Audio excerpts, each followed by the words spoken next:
don't want you to steal it. Yeah. But we are going to have signs on either side that say EV charging only and have an arrow point back. And then I think I've got engineering talked into painting the space green, like a handicap space, only green instead of blue. Thanks. Yeah. This, it's $1.50 an hour. I think it's $1.50 an hour. Yeah. $1.50. Or however they charge it out. They gave me a whole range and I went middle low.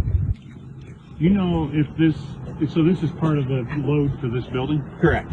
Yep. And is it on commercial rate tier with demand charges, or is it just a per kilowatt hour straight? This building, I believe, is just a per kilowatt hour straight. And at the level 2, you don't have the demand charges because it's not running on 3-phase energy. The demand charge usually comes in when you have 3-phase. The DC one, or who told me DC ones are the fast chargers? The DC ones, they come with some demand charge, but you can also negotiate that out with Rocky Mountain Power. Okay. So, cool. We can walk up and maybe get a good feel for that.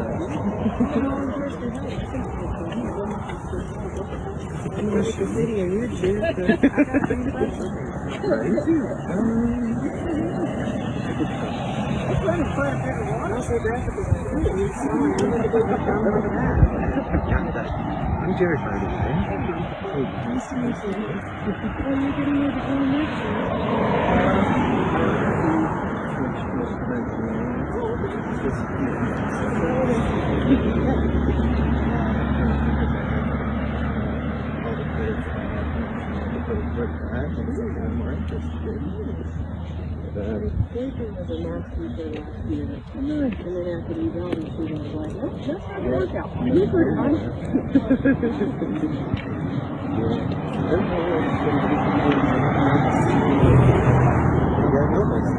So we're limited in the state of Wyoming. Right now it's 25 as your net metering. All they want to lie The state net metering law. Yeah. is. State of Wyoming. Also for that. The legislature. I mean, Yeah, the state of Wyoming. there's been movement to eliminate net metering altogether. So increasing it is a hard sell right now. Yeah, they would rather take it away and not allow it. There was never, aside from a switchover for the net meter, there was no shutdown, no electrical closeout, nothing impact them, and they know no different as they do their operations on a daily basis. They have no change. I do not have battery storage because, quite frankly, I'm consuming more than we're generating on a daily basis, so there's no need for me to have battery storage. Yeah. That's typically the case with a lot of the arrays too, especially if you just go basically off of electric. And one of the other residential homes that's on the site is Ed's, and it'll tell you a lot more about that. But for those that were asking me about the 25 kilowatt limit, that is a state statute in Wyoming.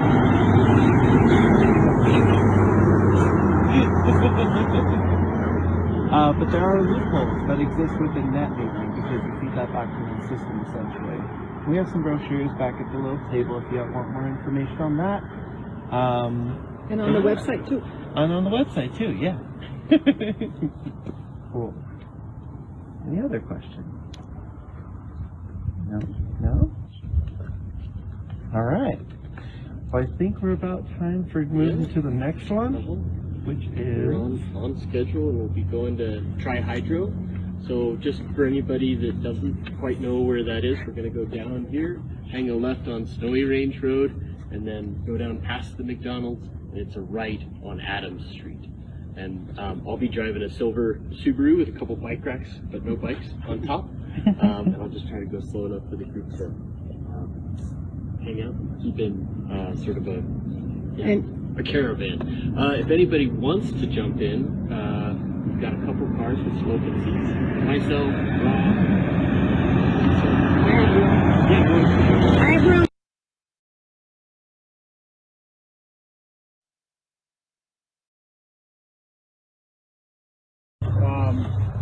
The company, if you're not familiar with it, is environmental civil engineering consulting. So work in a variety of sectors, public, mostly private though, mostly a big chunk of the work is oil and gas industry. So we have about 150 employees in Laramie and about 500 total around the country, work in about 40 states. The headquarters is here. So while we have field operations, a lot of people working in the field out at sites. This being our headquarters, it's primarily an office type of setup, and one of the factors in our energy consumption is our server center is here. So the power draw for the building is more than you'd guess just on the size for lights and computers of what most people are doing for their actual work in this building. So the system was installed in 2015, again by Crave Energies. 27 kW is the rating, just over that 25 limit that was mentioned over there, because of they can size it a little above after the conversion from direct current to alternating current. I think the limit's on an alternating current basis. In the write-up I had done, it was projected to offset about 12% of the building's consumption when it was installed, and I was just looking at that again this morning. One of the things I thought I'd talk about here is the monitoring. So this system was about $100,000. There was the federal, investment tax credit that offset a part of that.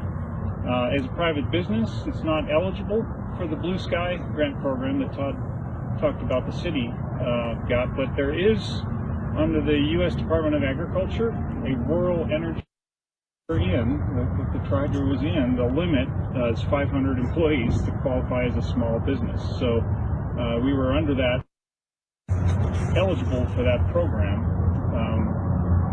So we went through that grant application process, and I think that helped offset about a quarter of the last week's output. You can see the white is the system generation, and the gray is the building demand. So you can see the business week there with the big ramp up in building consumption.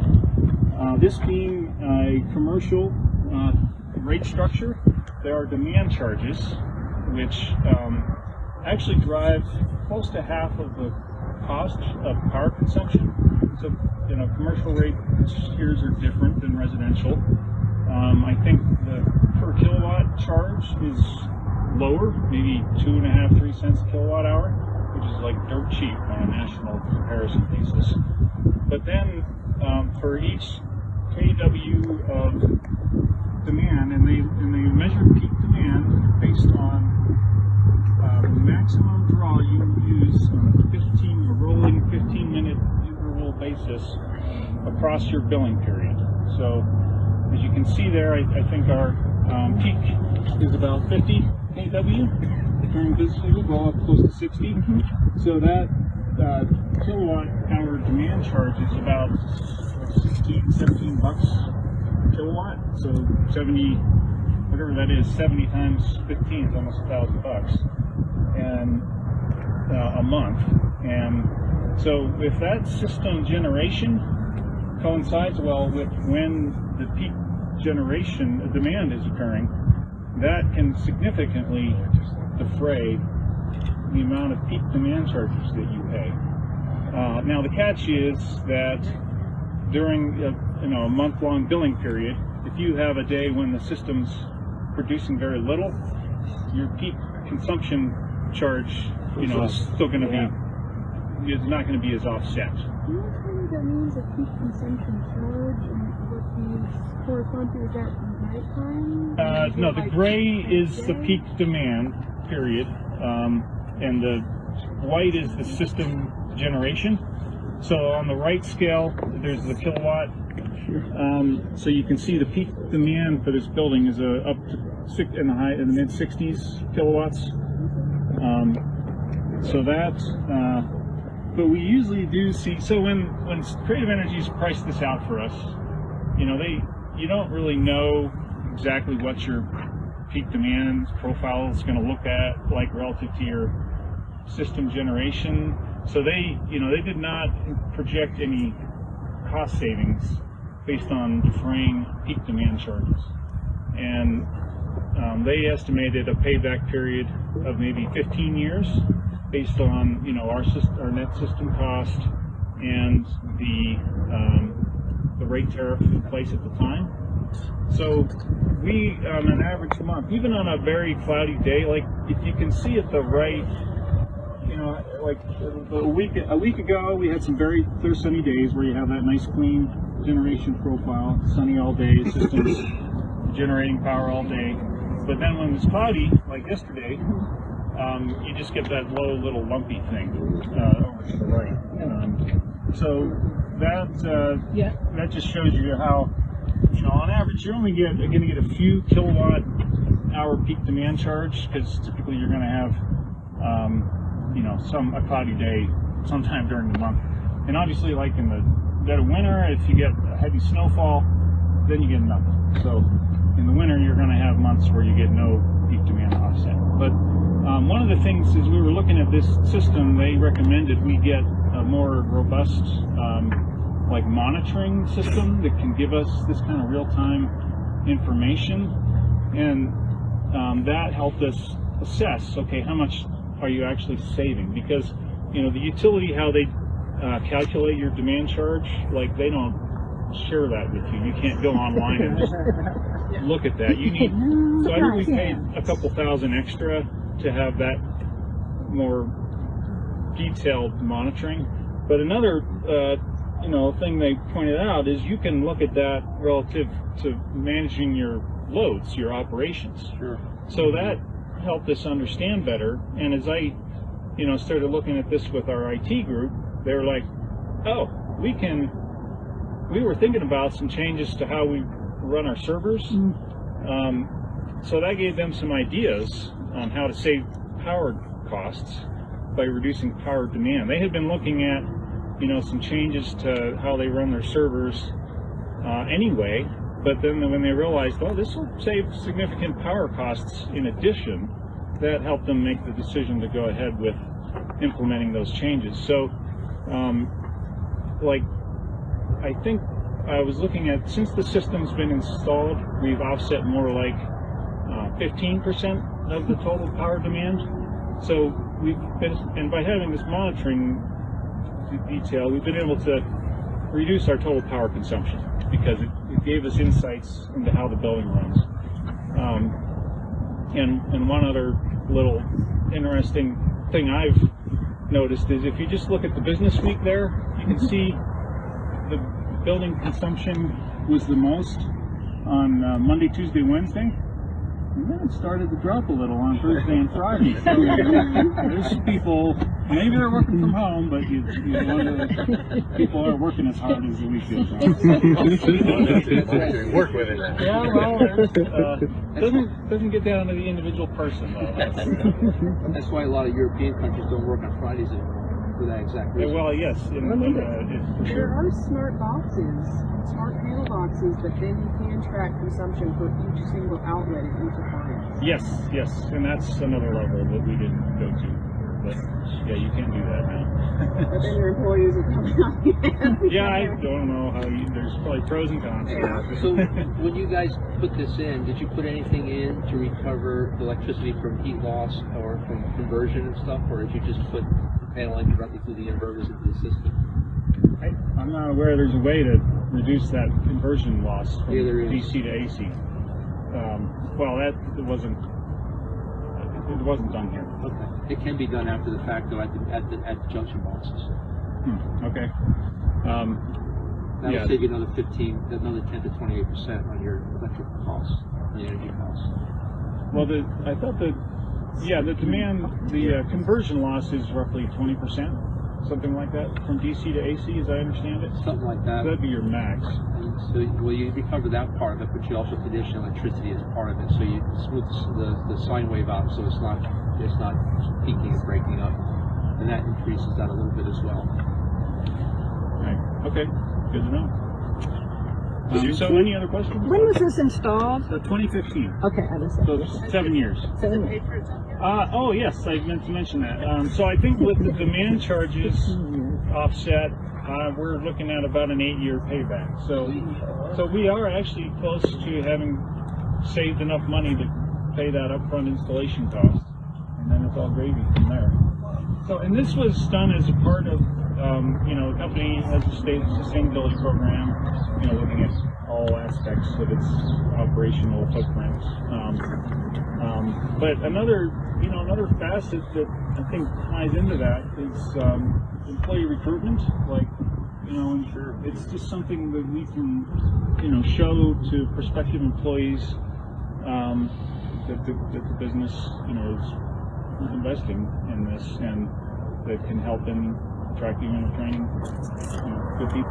So that's. You mentioned something about snowfall and that sort of stuff. I mean, what do you guys do to manage that? So you can, is someone out here with a broom cleaning this stuff off, or you just let it go and leave it, or? No, I mean the Creative Energies guys say that's not done by any kind of large scale system. I mean, you can do that if you got someone, but usually it'll melt off within a day. So if you look at on the overall operation, and that's actually, I have the system at home too, and I do that at home. But they're like, yeah, you can break stuff. and when it starts to melt, you get this little icy crust. Yeah. So cleaning that off, you're asking for trouble. Sure, I understand. It's my personal experience. But what about cleaning them from dust? I know like commercial scale operations have systems for that, but we don't do that here. I asked Todd about that when I was walking with him. He said it doesn't really affect him that much here. I see. But all the wiring's on the underside, you can see.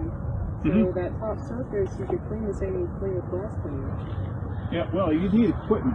Like, you can't reach up to the top. You'd need like a bucket truck or a cherry lift with a person up in it. That's as far as they're Are you thinking about expanding Yeah, it? there is. Putting more? Well, we're limited here by that net metering law. Oh, that's it. Okay. Yeah, this was as big as we were allowed under state law. I got it. So, on that state law, they count this as a single installation. It has to fall within that 25 kilowatt. Yeah, it's per meter. Per meter, right? So if you had multiple meters, you could do additional systems. I think it might be a way around that a little bit. But just installing another meter is no small matter. I mean, you'd have to have the power demand justified. So how many meters and junction boxes do you guys actually have? 1 meter. Just the one? Yeah. I think that's typical. Buildings have 1 meter. Sometimes, I mean, I've seen some that, depending on what machinery they have. Yeah, the industrial operations. You guys maintain about the same amount of servers and increased employees. You didn't grow that much, right? I mean, the company's very employees. But you were able to kind of.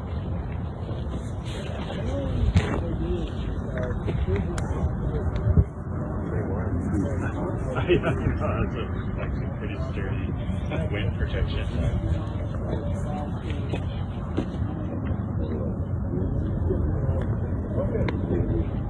Doing some of that solar.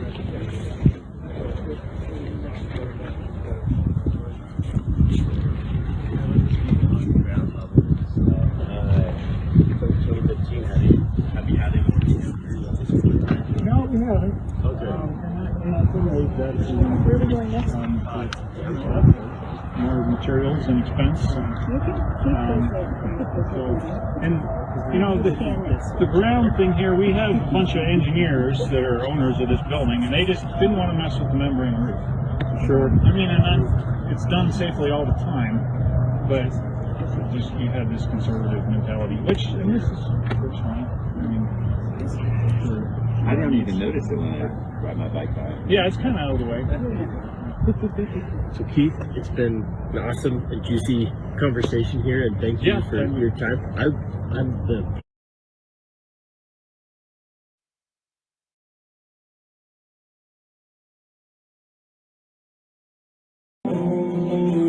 We have been a solar powered facility since July of 2018. We were a Blue Sky recipient and the first solar battery installed facility in Wyoming. And so I'll show you the battery. We have a battery that powers our vaccine fridges, pharmaceutical fridges, lab fridges, if the power were to go out. And that battery, depending on how many times you open up the doors, right, and stuff, would be 3 or 4 days of powering those fridges. And definitely if the sun was shining, because they're wired before it's wired to the grid, is my understanding. And so if the sun's shining, the battery's charging, and our fridges are powered. It's really important for us to do that. Once we made the determination we were going to move to vaccines, and we have a whole bunch of insulin, that we probably have $50,000 worth of vaccines and pharmaceuticals in those fridges. And you'll see next door we have public health. We are co-located with public health. They've been in the business of vaccines a lot longer than we have. They had the traditional diesel generator to run their facility. Their diesel generator run their entire facility. But you'll see the difference. Our battery hangs on a wall. Theirs is out in the alleyway. Somebody has to service their stuff. I just have to make sure the green light's on. And I don't even have to look for the green light because, you know, I have an app. This is similar that I have on my phone. And I can tell that it's 98% charged right now. And if the power were to go out, I could just watch it go down 70, 60, whatever. And then I'll just get out of the mountains and come down and figure out what to do after that. So that's what's really cool. You'll see a lot of information. Our install of over here, we have a flat roof. There was no punching through the roof to put it there on essentially sleds. And you'll see the cinder block bricks holding them down. And there's tin in between them. So there's cinder blocks on either side of that array. So there's 3, 4, 5 rows. And so there's cinder blocks on either side. I've never had any issue at all.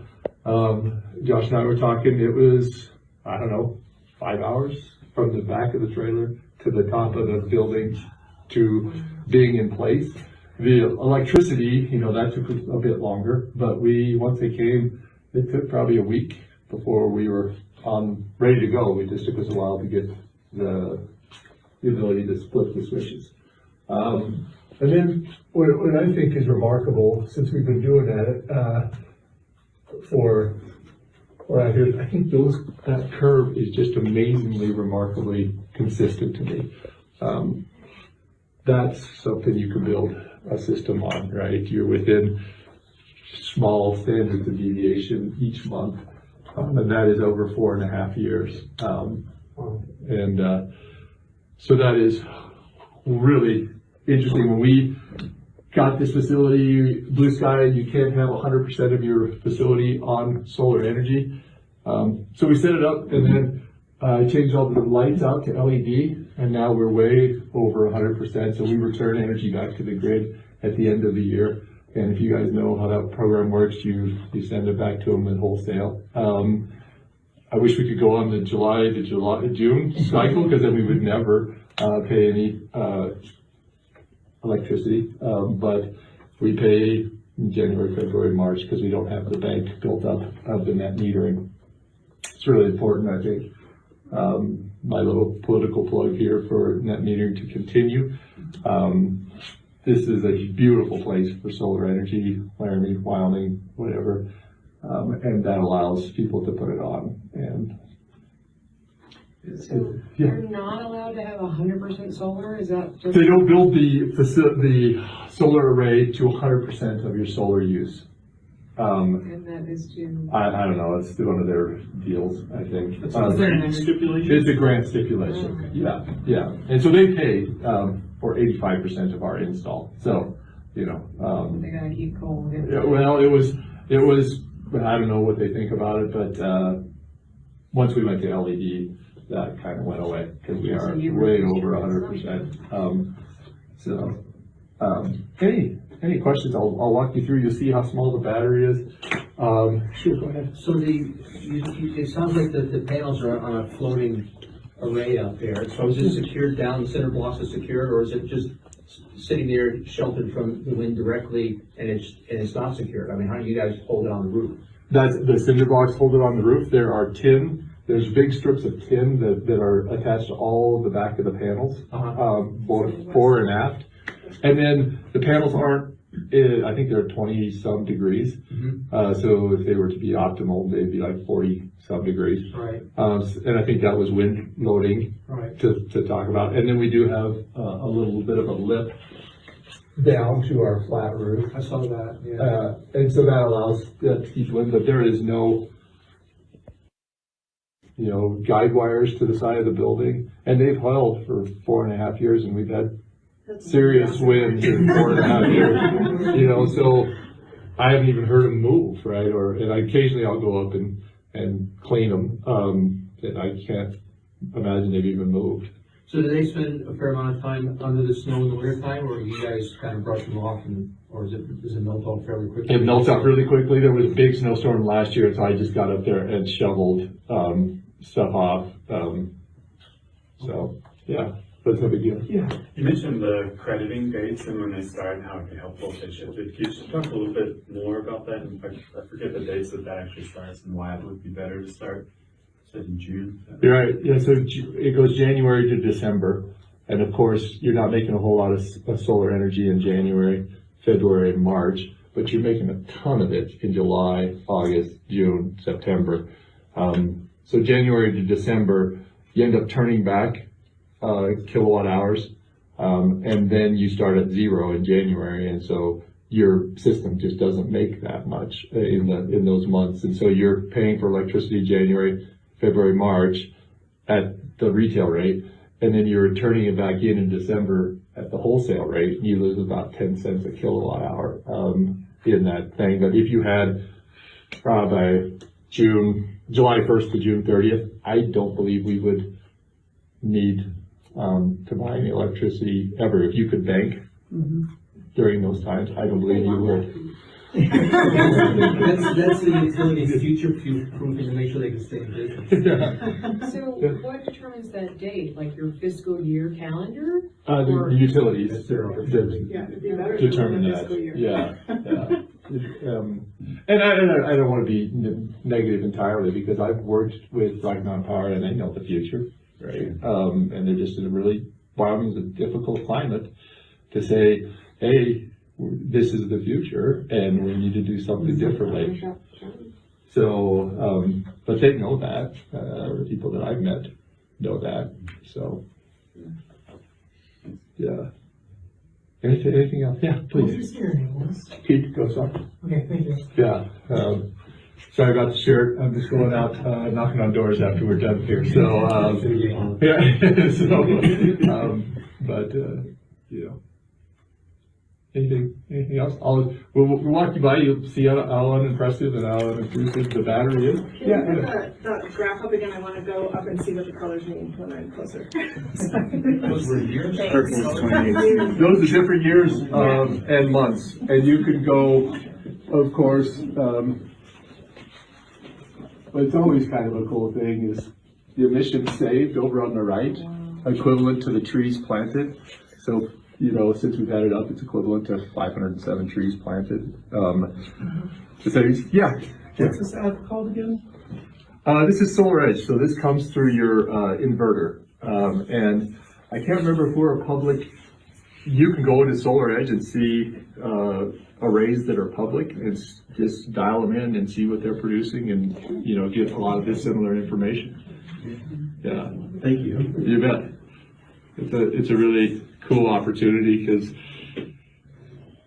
wherever you have cell service, right? Kara and I, we like to be in the outdoors, and she manages this place with me. And so, if you like to go out for a few days and you just go get cell service, check on your building, and if you're down to 0% of the battery, you have to just figure out how to go take care of it. I've never been there in 4.5 years, not even close. So, and we have stored other vaccines from other facilities that pay for their medical care. We're a free clinic, so we deliver health care for free for low-income uninsured people here. So you guys get that battery for 3 or 4 days worth of power if you needed it. Yeah. Why just the 3 or 4 days? Why not double the battery capacity to give you more ability to run more of the building or to extend that life? That will be the future, but as we were a grant recipient. We were just super excited to have a battery option. And it's LG, and so we've had to replace it. It had to be warrantied out. It must have had some thermal issues with the previous one. And so this one just came in. But it's got a 10-year warranty, and our initial investment will pay off at the end of this year, what the clinic put into its solar array. And thank you, ratepayers, because it's not Rocky Mountain Power, it's the people who buy Blue Sky Energy through Rocky Mountain Power. You're the people who put the array on our building, because, as part of that, they have to take that money and invest in renewable energy projects, and we are one of those. Right. Yeah, so The LG inverter is really the only maintenance issue you had? LG battery. Yep. Solar is the inverter. Yeah. I had no problems other than the battery. Maybe they lost the Powerwall. Right. Yeah. They were unable to be. They weren't producing at that particular point that you guys did the install with any sort of capacity. And they wouldn't come to Wyoming, right? Because there was just more work in Colorado. So. Well, they have a new factory in Austin now. Yeah. So. But awesome. I'll just show you the battery real quick, and then we'll just go back out in the garden, and from the alleyway you can take a look at the solar on the building. I don't have a scissor lift or anything to get you out there, but here we go.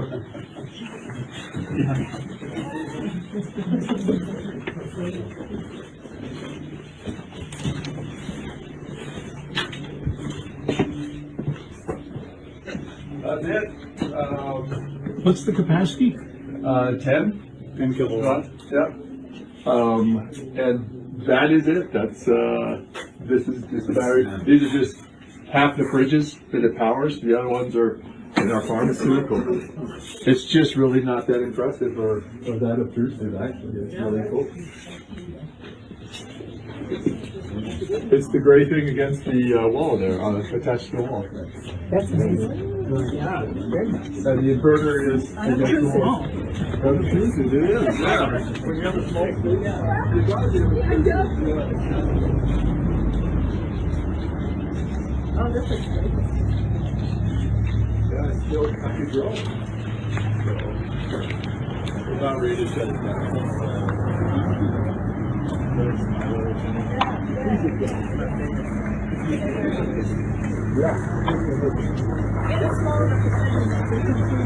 Right. It doesn't get hot. It doesn't. If you want to go back and get a better view,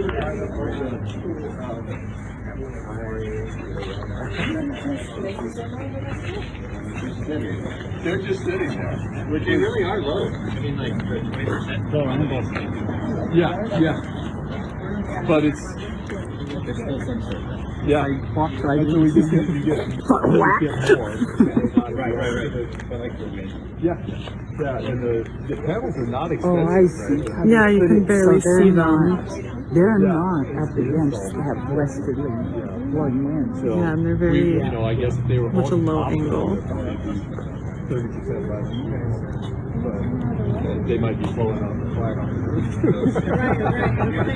Yeah, they had all this. So you just didn't want to mount them because of the leakage from underneath? Yeah, and I don't think you want to do either. Organizer for Sierra Club Wyoming. I also help out with the Alliance for Renewable Energy, and Becky and Mike could not be here today, so they've asked me to play the role of site host. So I've got a little bit of information on this property, and this is one of two of their properties that we'll check out on the tour today. But Rob and I and others that are planning for this thought we could talk about the properties, we could also talk about some higher level policy stuff around solar and how this is all starting to play out. So reading from the brochure a little bit, Harmony Properties is Mike's, Mike Vercotteran's real estate company, and he works out of here. The house and office space here, it features an 8 kilowatt solar array installed by Creative Energies. It's got 25 320 watt solar modules on this side of the roof and then on the other side that generate 11,831 kilowatt hours annually. So in speaking with Becky over the phone a couple days ago, just to kind of get the scoop on what their thinking was in installing solar, it's, of course, they're feeling environmentally responsible and wanting to do what they can to take advantage of Wyoming sunshine and reduce their dependence on coal and gas, which is pretty awesome. From start to finish in the process, one of my questions for Becky was how hard was it to, I guess, start the process of getting solar on this property? She said it was pretty easy. They started thinking about the possibilities, weighing the challenges, the limitations of what this install could run into, and then looked for data to kind of support what their electricity needs were going to be and what this system was going to generate. All in all, the install from start to finish was 2 to 3 days here. A couple of challenges, not so much on this property, but the other one, just minor obstructions, larger building, the orientation of the roof. At the time when the technology went in, it wasn't optimal, but these days, solar panels are just getting to be a lot slicker, and they can pick up solar in a lot of different angles. Let's see, some of the rewards Becky talked to me about were, she's feeling good about generating clean energy, and the power bills, are pretty minor. Similar to what what Pete talked about down there was he pays a very minimal rate every year. Some advice that she shared was, not to only consider the payback that you get from solar, but also leading by example and taking some responsibility for where your energy comes from. So that's a little bit about the property. I also wanted to take a minute today to talk a little bit about the Inflation Reduction Act, which you might have heard. It's passed through the Senate and Congress, been signed by President Biden, and that is still kind of getting fleshed out, how communities, how individuals, families, businesses are going to be able to access some of those provisions, some of those funds that are going to come from that act to start this transition in energy. A couple highlights that I'll mention, and then I, of course, would welcome anyone else that's maybe more knowledgeable or knowledgeable about the issue to chime in. But a couple things that stood out to me was a tax credit for residential solar. It's going to go up to 30% from 26% in 2022 and 22% in 2023, and that'll go on for 10 years. When does it peak at 30? When does it peak at 30? I think starting in, let's see. Oh, it'll start in December, like end of December or 1st of December. I can't remember. So further, more on that. There's opportunities for tax credits and rebates for home efficiency projects. So everything from heat pumps, improving your appliances, getting ventilation, wiring upgrades, improving your panel boards if you have an existing system, biomass stoves and boilers, and the cap on that tax credit is going to go from $500 to $1,200 per year, and even on some projects up to $2,000 a year. Another cool thing that's coming through with that is this $7,500 rebate for a new electric vehicle. I think it's $4,000 for a used electric vehicle, so that's pretty cool. And then the last thing I was going to mention are more high-level sort of community or infrastructure-related provisions. Things like environmental and climate justice block grants, up to $3 billion for disadvantaged communities, an additional $1 billion for rural renewable energy electrification, so that's important here. And then lastly, what I was going to mention was incentives for the build-out of electric vehicle charging networks. So right up your alley, Josh. That's what I've got in my notes for that. Any questions or anything anyone wants to pitch into the discussion before maybe we catch up on our schedule and head up to the next property? The thing I noticed about the vehicle credits is that they give you that $7,500 number, but I've discovered that it's often state dependent, even though that is a federal thing. And to give you an idea, I was looking at, I did a ridiculous amount of research 3 years ago on that particular thing, and I discovered that if you buy a Chevy Volt in Florida, it'll cost you $38,000, and you'll get $3,000 or $4,000 worth of credit on that. If you buy the Chevy Volt in Massachusetts, you'll pay $18,000 for the same car because they give you all the credits and some extras. So there's a huge difference in what that number is depending on where you are or where you're getting something from. So it's not just a blanket number any longer. Is that dependent on residency, or could we like fly out to? Their criteria for Massachusetts at the time was you had to have a driver's license for Massachusetts. I thought, well, I'll go get a driver's license. to save $20,000. Yeah, I'll go get a driver's license. So, and it turns out that when I was doing a lot of work with solar, community solar and residential solar installations and commercial stuff a couple, 3 years ago, depending where you were, it made a huge difference in what you could do. And even the places you think you ought to be getting great deals, like Florida, they're not interested. And another thing about the IRA is that these credits are also available to entities without tax appetites through direct pay. So nonprofits or city entities can also benefit from it as well, and that's new. But if you buy across country and ride it down the Lincoln Highway, then you get a better deal. Oh, well, I'm thinking of, say, a nonprofit here in Laramie wants to have 30% of their solar panels covered, for example. In the past, you had to be a tax-paying entity, but under this law, you can get direct pay.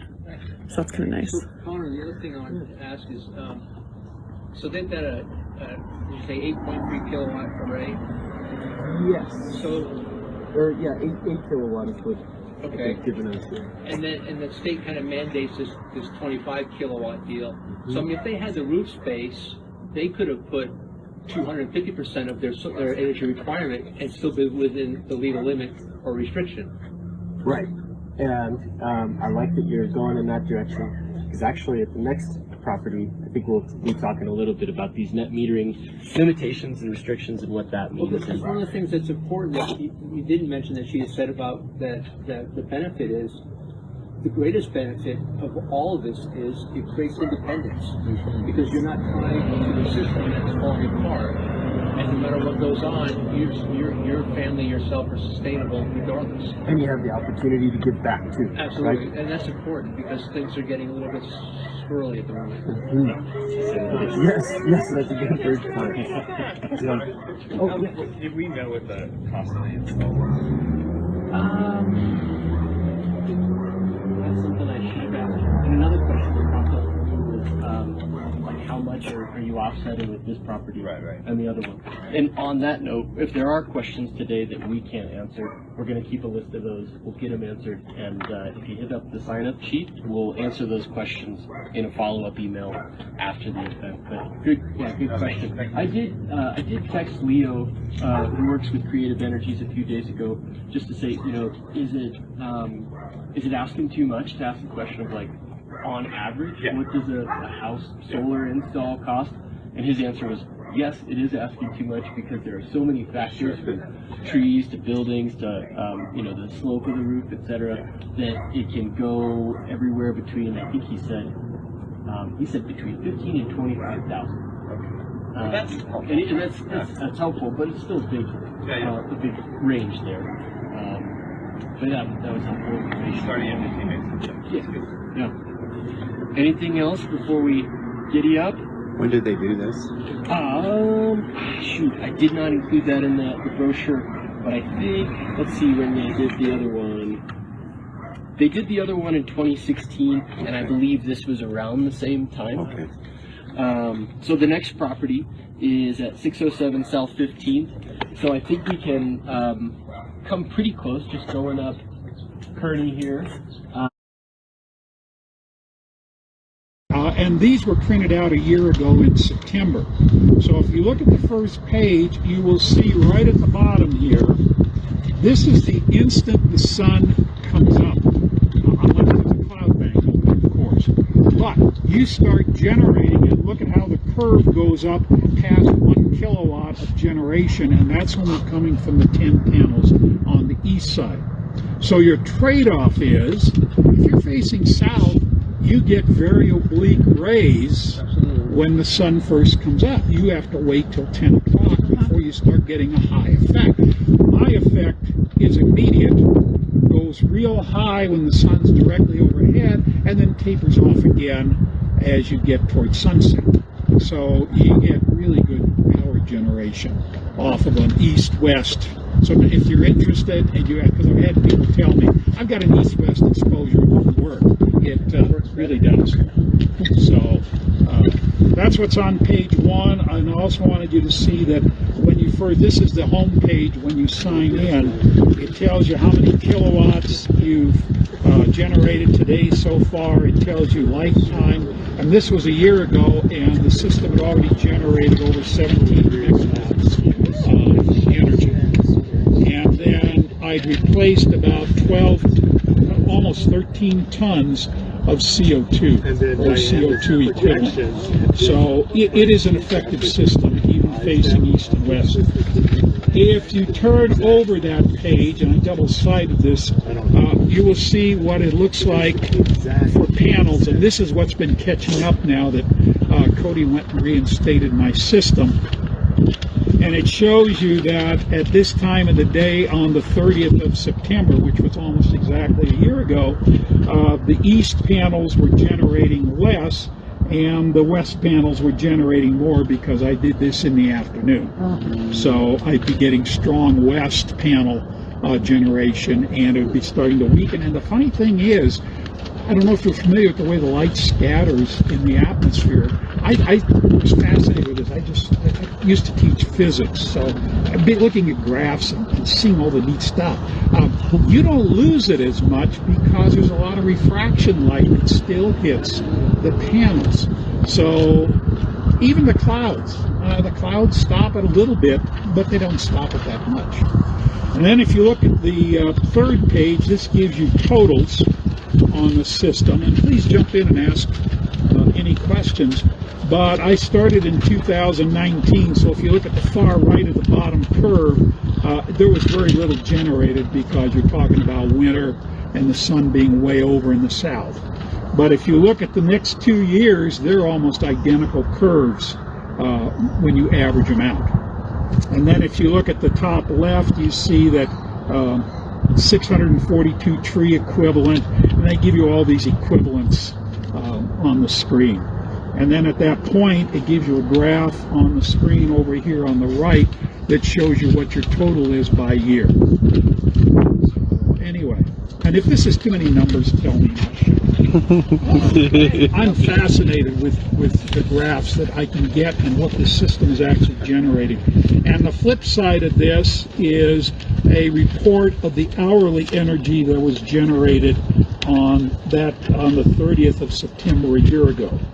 And you can see that in the 9 o'clock hour, 10 o'clock, 11 o'clock, 12 noon, of course, but you notice that 12 noon, it ran all the way over past 3 o'clock before you started really dropping off. So even in September, when you're starting to weaken, you're still getting a pretty good energy curve.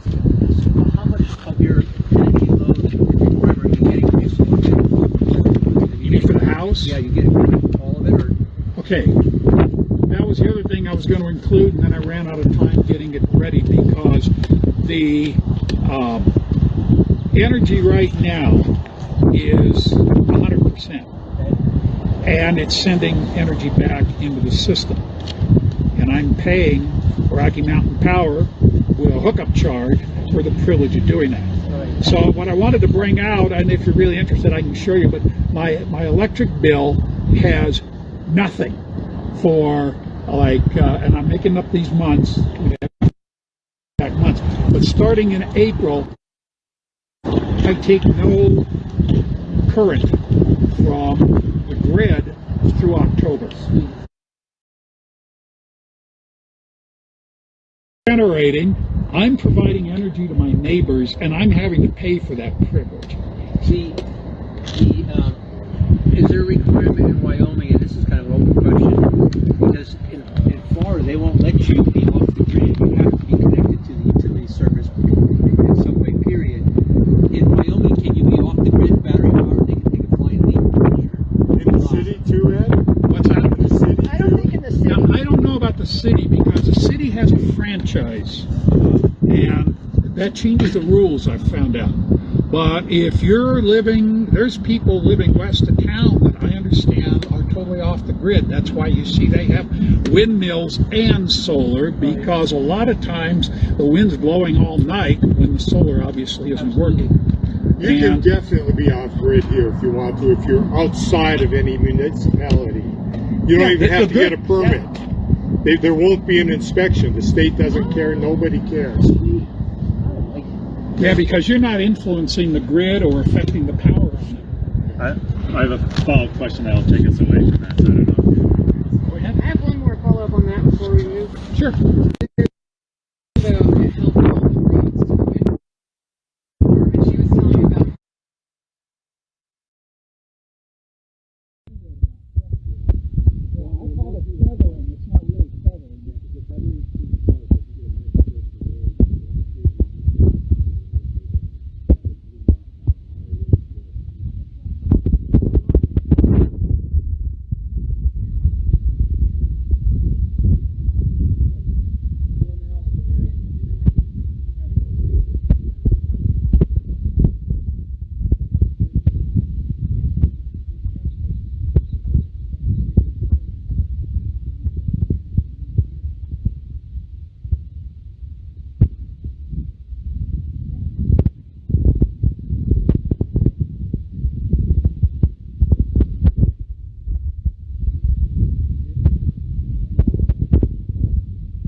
Shading issues, stuff like that. And then the other part of it is sizing the system to match.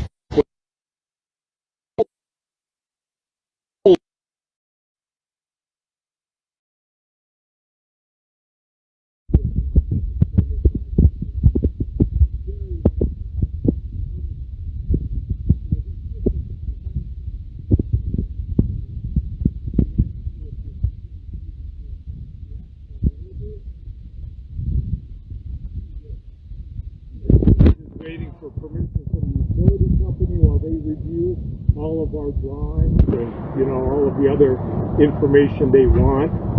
And the city does the same thing, or the state, if that's your governing authority. And it's back and forth, on and on and on. And then everybody's got to inspect it. And then after the inspection, then they want to review the whole thing again. So, not a user-friendly process, but we do all that. All you have to do is an electronic signature once a week. So, yeah.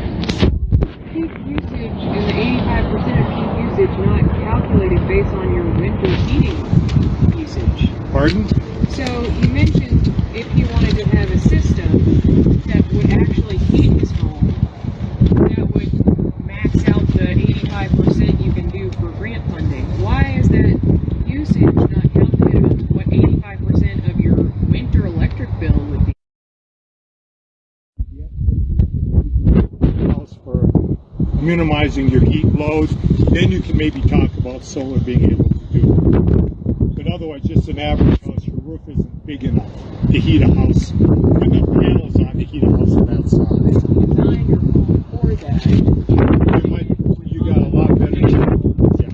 Yeah, but you want want to make some other considerations, because if you're doing that in the winter, then you are generating so much in the summer.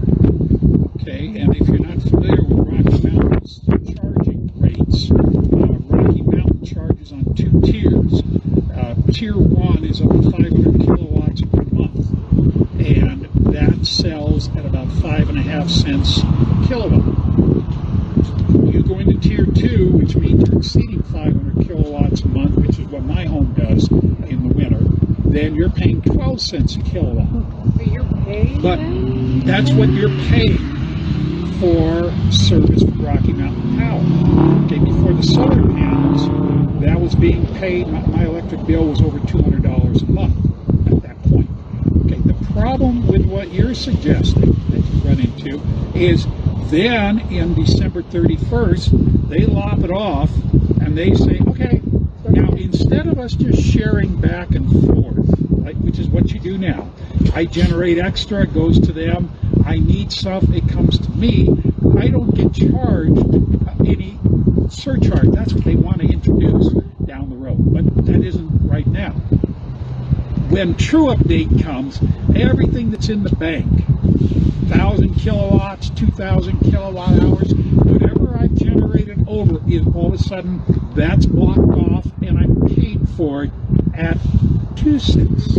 Avoided cost rate, 2 cents a kilowatt. So if you put in a system that'll keep you happy and toasty in January, you're going to get back 2 cents per kilowatt hour on that when true up comes December 31st. You're going to have a whole lot of it banked up. Yeah, you're going to have, you are going to have massive amounts because. Is it modular where you shut off half the system in the summer? But why would you buy it? Why would you buy it? Yeah.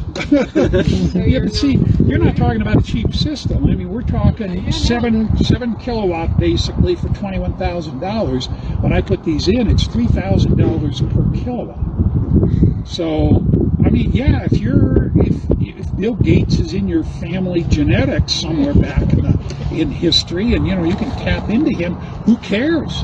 But what is a realistic goal, even if you heat with electricity, like in Ed's case, was to try and keep them out of that second tier, where the price of electricity more than doubles, keep them out of that as much as possible. And that was our goal, because we sat down at a coffee shop and kept throwing numbers back and forth, because Steve's original suggestion was, put in 3.5 kilowatts and cover some of your base, but I'm a pack rat with things like electric bills. I have 10 years of data on the house that on spreadsheets.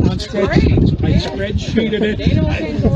I like graphs. Okay, I had graphs on every month, every year, how they combined, what years were bad, what years were good, and it came out, they're all the same. Because if I had a bad February, then I had a warmer, March. It all averaged out pretty much whether you got the same curve. So we finally settled on the 6.9 kilowatts because it keeps me out, except for now maybe 3 months. That will be December, January, and February. Other than those 3 months, I have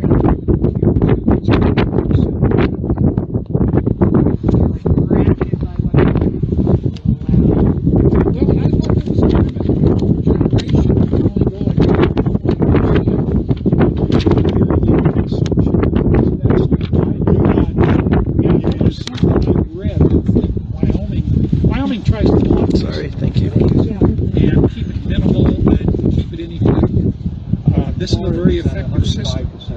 What's that? Florida does that at 105%. Is it 105? No, we got some Florida. And then Florida. Now, the other thing that's interesting is there's a lot of really huge megawatt solar farms floating on the landscape around here. So I'm guessing those are owned by the utility company. Yeah. The one that's supposed to go in eventually, and it's still a live issue, it's just become very quiet. The city property, Monolith Ranch, is eventually supposed to have a very large commercial setup out there. And they're still discussing location and impact and everything. And then there's come the problem